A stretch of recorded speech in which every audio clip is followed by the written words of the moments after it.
बात होगी बड़ी खबर की। और बड़ी खबर यह कि देश में एक बार फिर से यूनिफॉर्म सिविल कोड पर बहस छिड़ गई है। उत्तराखंड में यूनिफॉर्म सिविल कोड लागू करने के सीएम धामी के ऐलान के बाद अब यूपी, एमपी और हिमाचल प्रदेश में इसे लागू करने की योजना तैयार की जा रही है। इस बीच यूनिफॉर्म सिविल कोड को लेकर ऐतराज भी सामने आने लगा है। बिहार में एनडीए गठबंधन में शामिल जेडीयू ने यूसीसी को सूबे में लागू करने से साफ इनकार कर दिया है। जेडीयू लीडर उपेंद्र कुशवाहा ने दो टूक कह दिया कि बिहार में यूनिफॉर्म सिविल कोड लागू नहीं किया जाएगा।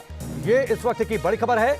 एनडीए गठबंधन में बिहार के अंदर इस मसले को लेकर यानी यूनिफॉर्म सिविल कोड को लेकर फूट है। आमने सामने है भारतीय जनता पार्टी और जेडीयू। और यह कह दिया गया है जेडीयू की ओर से कि नीतीश कुमार के सीएम रहते यूसीसी लागू नहीं होगा। दो तस्वीरें आपके सामने हैं। अमित शाह बिहार के दौरे पर थे और इस बीच आप देखिए एनडीए गठबंधन में रार खुलकर सामने आ गई है। यूनिफॉर्म सिविल कोड को लेकर कह दिया गया है जेडीयू की ओर से कि uniform civil code Nitish Kumar के सीएम रहते तो कम से कम लागू नहीं होगा। बिहार में यूनिफॉर्म सिविल कोड को लेकर जेडीयू ने सख्त ऐतराज जताया है। जेडीयू प्रवक्ता नीरज कुमार ने यूनिफॉर्म सिविल कोड की मांग करने वालों को दो टूक जवाब दिया है।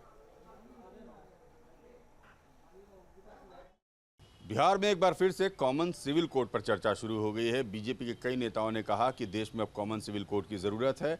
हमारे साथ जेडीयू के मुख्य प्रवक्ता वरिष्ठ नेता एमएलसी नीरज कुमार मौजूद हैं। Neeraj ji, common civil code की ज़रूरत बताई जा रही है। देखिए, अब कौन क्या बोलते हैं हम नहीं जानते, लेकिन राष्ट्रीय जनतांत्रिक गठबंधन के घटक दल का हम भी एक अंग हैं।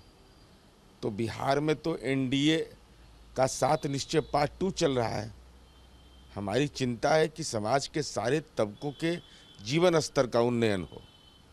तो ऐसे विषय न 7 निश्चय पार्ट 2 के अंतर्गत आते हैं, न इसका अभी वर्तमान में कोई राजनीतिक निहितार्थ।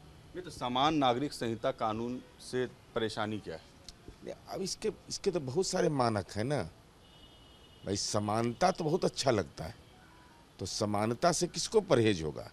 तो समानता एक ही जन्म लेना है सबको इसी धरती पर बिहार में और देश के अंदर में। तो फिर आरक्षण की भी कोई ज़रूरत नहीं किसी को है, किसी को कोई ज़रूरत नहीं ना, क्योंकि एक देश है, एक कानून है, एक ही संविधान को मानते हैं। लेकिन उसके विभिन्न सामाजिक आधार क्यों हैं?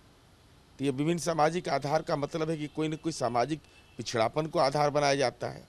आर्थिक आधार पर 10% आरक्षण अगर दिया जाता है तो उसके भी मानक तय होंगे।